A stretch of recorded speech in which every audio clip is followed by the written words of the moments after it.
perfect students, civic education with Knowledge Academy. A perfect tutor, Mr. Gilbert Seja. So we continue looking at civil society and media in governance. Now in this video we are going to focus on one, the requirements for the establishment of a civil society, citizen participation in governance, obstacles to female participation in governance, and we'll look at the need for citizen participation. Why is it important for citizens to participate in the affairs of the nation? So we start with the requirements for the establishment of a civil society. What do you need for you to establish or form a civil society organization? What conditions do you need? So one, you need a government which respects and accepts the views of opponents and minority groups. You need a proactive population willing to participate in community and national activities.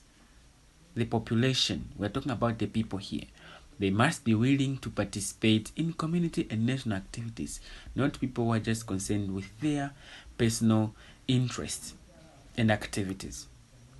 You need citizens who accept opposing views in a democratic society, and the need for negotiation and compromise within the framework of the laws of the nation.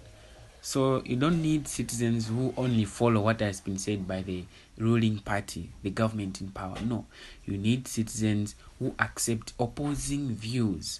Do not politicize everything. You also need favorable laws which permit and respect the freedom of expression. Because when you form a civil society organization, you'll be promoting and defending the basic ideals of good governance, and you'll be required to speak out on certain problems. You need a law which permits and respects the freedom of expression.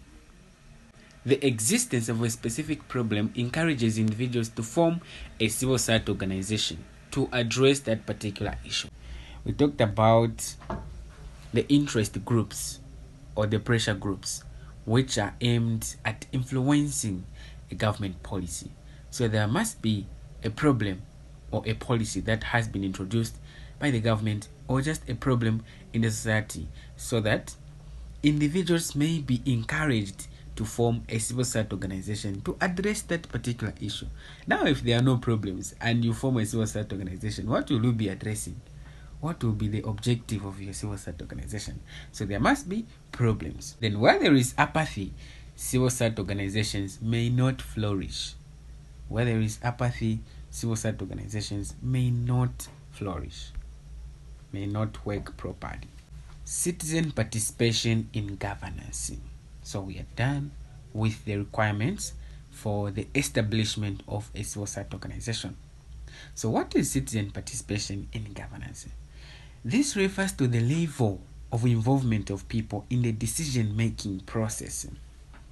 When the government is making certain decisions, are you citizens involving yourselves in those processes? So this is what we call citizen participation in governance. Don't think of complicated processes, complicated decisions that the government makes. You can talk of choosing leaders.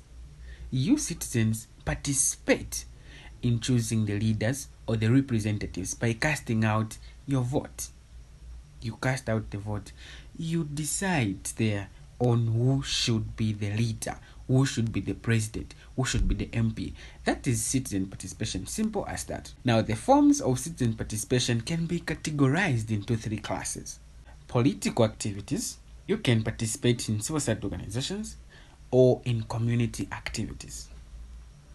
So let us look at these categories or forms of citizen participation in detail, one by one. So political activities. How can you participate in political activities as a responsible citizen?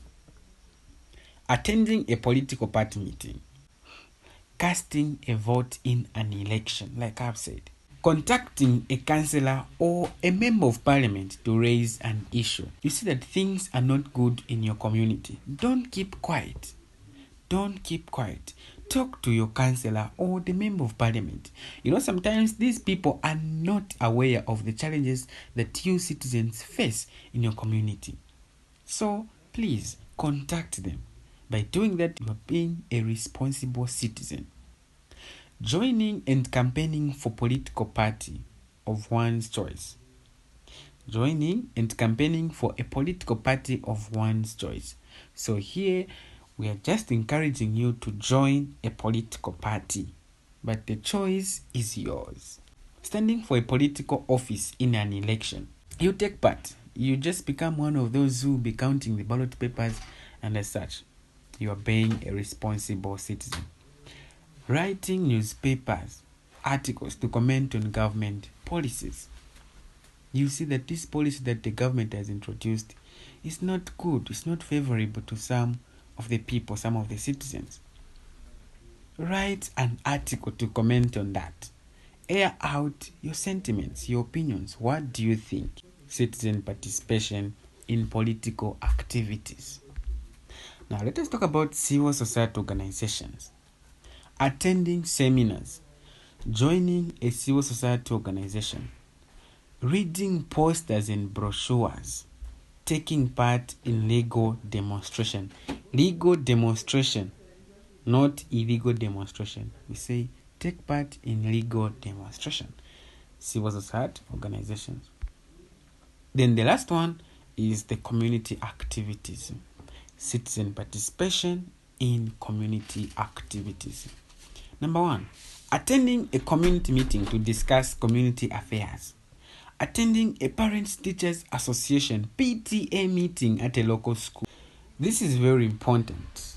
This is very important. Sometimes the children or the pupils will even be given the notes to give you parents to say, the school is inviting you to attend the meeting, the PTA meeting, the Parents Teachers Association meeting. Please do not ignore those notes. Molding bricks for a community school. If you can't manage to do the actual molding of bricks, contribute some money. Just give them some money so you can use these monies just to buy some bricks for the school. Responsible citizen. Signing a petition with other people to express dissatisfaction with a decision made by a local council or a school administration. So those are the 3 categories of citizen participation in political activities, civil society organizations, and in community activities. Now let us talk about women participation in governance. Women have been excluded from effective participation in governance, political and leadership making since independence. Although there has been a modest increase since 1992, the percentage of women parliamentarians in Zambia still falls below 30%, which is the minimum recommended by SADC and National Women's Lobby Group. So, is the members of parliament. Women are below 30%, which is not good. But why is it that women are being excluded from effective participation in governance? So this is what we are trying to look at here. This is what we are trying to analyze. Why? Hence, let us look at the obstacles to female participation in governance. Number 1 is the cultural aspects. Our culture in Zambia contributes to the exclusion of women in citizen participation. How? Zambian culture encourages women to be subordinate to men. Hence, they do not realize their potential of contributing to the development of the country. They are always washing for their husbands. They are always cooking for their husbands. So our culture encourages them to be subordinate. So they always see men to be superior to them. They always see men to be superior to them. Hence, that limits their thinking. Male economic dominance. In our country, most of the things are male dominated. Males tend to dominate almost each and everything in this country. Lack of solidarity among women. The women also do not just believe in themselves. They don't just believe firmly that they can do certain things. They do not have self-esteem. So this also contributes to the exclusion of women in citizen participation. Then political discrimination. Those people who nominate candidates to stand in an election are male dominated. Most of them are males. Hence, they tend to favor males than females. That's how it is. So these are some of the causes or the obstacles to female participation in governance. Now, let us talk about the need for citizen participation. Why is it important for us citizens to be participating in the affairs of the nation? So citizen participation is a key factor in democracy. Lack of citizen participation can lead to 1. Citizens may remain ignorant of government policies and intentions. Government leaders may not be held accountable. They can be free to do whatever they feel like doing because no citizen will ask them to say, oh, where did you take the money that you realized from here? Government leaders would be elected by a minority of citizens who are politically active to govern over the inactive majority. This is simple and straightforward. We only have a small group of people who are politically active. They will vote. But when they choose that leader, the president will be ruling all of us. The president will be governing all of us, even if we did not vote. We didn't take part. And at the end of the day, we'll be complaining to say, no, there is nothing that they are doing. Meanwhile, we did not vote. That's how it is. So it's very important for citizens to participate in decision making at all levels. Poor government policies may go unchecked. Official leaders may find it easy to corrupt the few politically active citizens and win elections because the majority are not active.